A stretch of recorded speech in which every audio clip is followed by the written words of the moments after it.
welcome to Sunshine Cathedral's Queer God Squad. It's Tuesday, March 18th. I am Darrell Watkins, the senior minister here at Sunshine Cathedral, an auxiliary bishop of the Global Justice Institute, and the current president of the Divine Science Federation. With me today is Bishop Robert Griffin of the Global Justice Institute, Reverend Dr. Ann Atwell, and Reverend Kevin Tisdall, all of whom minister with me at Sunshine Cathedral. Visit sunshinecathedral.org to learn more about our progressive faith community and how you can be a part of it no matter where you live in the world. And if you live in South Florida, be sure to check out the Sunshine Cathedral Center for the Performing Arts, offering entertainment for the LGBTQ+ community to benefit the LGBTQ+ community. Queer God Squad was created by Hotspots Happening Out to support our mission to explore the value of faith in the LGBTQ community. There is no streaming TV show like this in the entire world. In 2025, we are celebrating the 40th anniversary of Hotspots Magazine, the 5th anniversary of Queer News Tonight, with nearly 10,000 stories and 10 million views in 2024. We will produce the 25th anniversary of Stonewall Pride Parade and Festival on June 14th, Pride Fest Diversity Pride in August, and now the near 50th anniversary of Pride Fort Lauderdale in February. We are the largest nonprofit LGBTQ media organization in America, and we encourage you to support our mission to inform, entertain, and educate our community and allies. If you enjoy the Queer God Squad, please share this or other episodes with your friends, family, and social media communities. This is the Sunshine Cathedral perspective. Queer God Squad applauds the Global Justice Institute. As you may know, one of the disciplines encouraged in Lent is almsgiving, which just means making donations to worthy causes. The Queer God Squad encourages everyone who enjoys or benefits from the ministry of the Sunshine Cathedral to make generous contributions to Sunshine Cathedral. Another ministry that we hope you will support is the Global Justice Institute. If you aren't giving a little extra to any other cause this Lent, consider the Global Justice Institute. GJI is completely staffed by queer ministers. It is housed at the Metropolitan Community Church in New York City, and its focus is on helping LGBTQ people all over the world resist oppression. Whether it's helping support a new LGBTQ church in Latin America or Africa, raising funds for fire victims, helping lesbian women in South Asia develop a trade so they can be financially independent, or supporting pride parades in Eastern Europe or the Caribbean, or supporting health services in island nation, or helping individuals find safe haven after fleeing an oppressive regime, or condemning unjust wars, joining class action suits for just causes, speaking out for the trans community, or supporting temporary shelters for queer youth. GJI works tirelessly to be a lighthouse in the fog of oppression. Global Justice operates in donated space and is staffed completely by volunteers. So every dime given goes directly to the services it offers. Your support of the Global Justice Institute, GJI, is welcome and will make a difference in lives all over the world. To make a contribution, just go to sunshinecathedral.org/donate. Click on the box that says Sunshine Cathedral #MyQueerChurch. A page will pop up, go to the Fund box on the right, scroll down to Global Justice Institute, and make your donation. Or you can simply mail a check or money order to Global Justice Institute, care of MCC New York, 446 West 36th Street, New York City, 10018. Help LGBTQ people all over the world, and thank you. You know, Sunshine Cathedral works hand in glove with Global Justice. We have, Robert and I have volunteered for them for years. Robert has been on their board and their policy team. When Sunshine Cathedral became a little overstretched, and we were doing a lot of work in the Caribbean, they stepped in to help and then take over. Now, then we stepped in to help them. It's that ongoing dance. And now Robert and I have both been made bishops, auxiliary bishops of the Global Justice Institute, and we have portfolios. There's another bishop also in Florida, upper middle, and his portfolio is Eastern Europe. And Robert's portfolio is Caribbean and Africa, and mine is trans issues and communication. So I write a lot of memos and press releases and whatnot. And then the presiding bishop, the executive director, she's everything. She's the world. She's over the bishop. And she also passes the church like we all do. So she, and this has been going on for years, for decades now. It started there in New York. It partnered with the denomination for a while, and then it went independent again. And it operates completely on donations and volunteer efforts. And so what we are able to do is amazing, I think. We have been in little scraggly parades in Jamaica. We've been in new parades in Romania. We have started or funded churches in Africa. South Asia, I believe it was Pakistan. I don't know. I'm not gonna get the country wrong, but somewhere in South Africa, South Asia, women were taught to be barbers or hairdressers because it's a thing they could do. They didn't have to go to university for it. And then, because a lot of times lesbians would stay in forced heterosexual relationships because you went from your daddy's house to your husband's house, and that's how you had food on the table. And so if they could have a trade, then they would have a choice. I'd have to get married because I can cut hair and take care of myself. And so that was a big initiative. I was so proud of that. There is an island nation that has really pretty good health care, and we have supported that. So it's just Human Rights Watch did a lot of stuff in Jamaica, and we were there with them for that, Sunshine Cathedral, and then Global Justice Institute.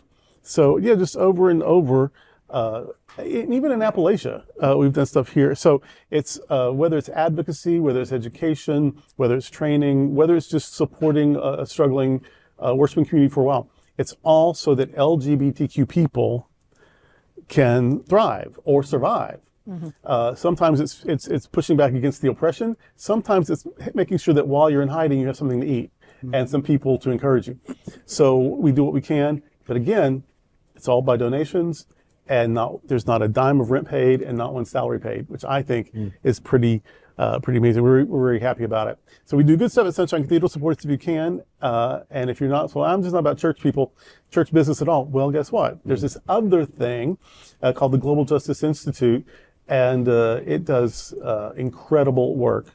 And it works with people who are of all religions. I think those women in Asia were Muslim. Doesn't matter. We don't care. We're not proselytizing. We're just trying to help queer folk survive. You know, one of the projects that I'm working with them was a project in Botswana, and it's a well project, and it's where the community is digging a well so they can grow vegetables. Part of the project, the property is for growing vegetables so they can feed the community. Another part of it is for raising animals so they can raise animals for meat, and then also just kind of keep that part on.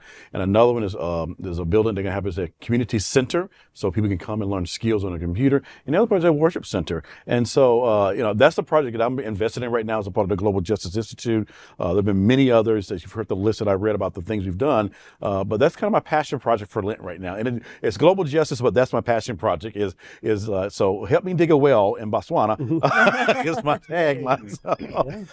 But it's amazing how the little things that we take for granted here, even today in 2025 in America, that other people are having to struggle for around the world. And so a part of, for me, for the global justice outlook is how do we make it a little bit better for somebody else whose conditions are less than what we have today. And so join on. Be a part of the Lenten Drive. And we have preached, Robert and I have preached, not at the same time, although we have done that too, a time or two in the life, but we've preached in Cuba, we've preached in Jamaica, we have been to Bolivia and Uruguay and Argentina and Europe, but we have preached and taught classes and been on panels really all over the world. And that's fun for us and exciting for us. But what's super exciting is that people are hearing an out, queer, theologically educated voice, sometimes for the very first time. And that's always amazing to me. That, the people are hearing an encouraging word of hope out loud, from someone who says this. And when they get to a part where they can advertise it and get the community there, and even though there's some risk, but it's so exciting. It's like the church in the book of Acts. So it's very exciting to have this ministry of empowerment we need all over the world. We need it super right now in the U.S. also, by the way, but we need it everywhere. And this is good work. On that risk and reward thing, I remember being on a cruise with both you and Robert, and we were in Jamaica. So we decided to walk away from the tourist area and just walking around, and all of a sudden somebody said, "Hey, you looking for that church, aren't you?" Now, we weren't super happy that where we were, this person was saying it, but the message that I got was that Robert had done a panel discussion in Jamaica about queer life, and apparently that program had just replayed right before. He'd done it years earlier. It was an interview. And yeah, it was a long time before earlier, but we they were keep there. playing it. Yeah. So what the Global Justice Institute is doing and what the bishops are doing, people are hearing it, people are seeing it, and while maybe we felt uncomfortable for that moment, I realized that there were a whole lot of queer people who were hearing that interview who got something positive from it. So keep going, Global Justice Institute. In Kingston and in Montego Bay, and television, radio, newspaper, and also in a Caribbean radio station here in Florida, South Florida. Robert did an interview. Also, he's now no longer with us, but Bishop Grant Ford. And what I didn't realize at the time, and I had to debate this one bishop from Jamaica on the radio, and they were always, and at the time it was like either fun or annoying, depending on what my. But what I later realized is we had the freedom to do that. Yeah. We were in a safe place. We were on another shore, because usually I was on the phone with her from my office. Well, they couldn't do that. So they had their advocacy without risking their lives, because I could do it from a safe distance. And so it wasn't just an academic debate. It was advocacy in a way that wouldn't get someone killed. Yeah. Yeah. I have nothing to add, except truly, kudos to the Global Justice Institute. As long as I have known you both, I've heard your stories, what you've talked about, what you've shared, the work that you are doing with the Global Justice Institute, and you've saved lives. Yeah. I mean, you stop and think about that. You have saved lives. No. Yeah, you have. You've saved lives. So folks, if you can give just a little bit to Global Justice Institute to help continue this work, it is so important. So important. Yeah, so that's sunshinecathedral.org/donate, and then there's some drop-down boxes on the right. You can find Global Justice Institute, and just make your donation. Or if you'd rather do it by USPS, then you've got the address there in New York City. It's care of Global Justice Institute and care of MCC New York, and whatever you can do. There's no such thing as too little. The only thing that's too little is nothing at all. That's right. So because whatever we give in love, it's like the widow's mite. When we give what we can, we do it for the right reason. We're doing a lot. Amen. Well, that's today with the Queer God Squad. Before we go, we want to invite you to join Sunshine Cathedral on a wonderful travel experience and help our mission for our community. Join us on the Florida AIDS Walk Pride Cruise. This unique 3-day cruise will sail from Miami on the $1 billion and ultra-deluxe 170,000-ton MSC Seascape on November 2nd, 2025. The cruise is for the Florida AIDS Walk. Your participation helps 13 vital beneficiaries in our community. The cruise is an incredible value starting at just $199 and is also a fundraiser for the Sunshine Cathedral. Parties, special events, and more aboard, including special unlimited beverage and open bar with Wi-Fi for all 3 days for just $68. We invite you to join us on this amazing cruise for fun. This vital cruise for good.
Thank you for joining the Queer God Squad today. We are here daily at 3 p.m. to have some fun and to discuss what our LGBTQ community is talking about. Sunshine Cathedral is the world's leading progressive queer church. Progressive, queer, and God are words that naturally should go together. Remember that. We all are in this together. Also remember, you are God's miracle, not God's mistake. Until next time, we are the Queer God Squad. Goodbye.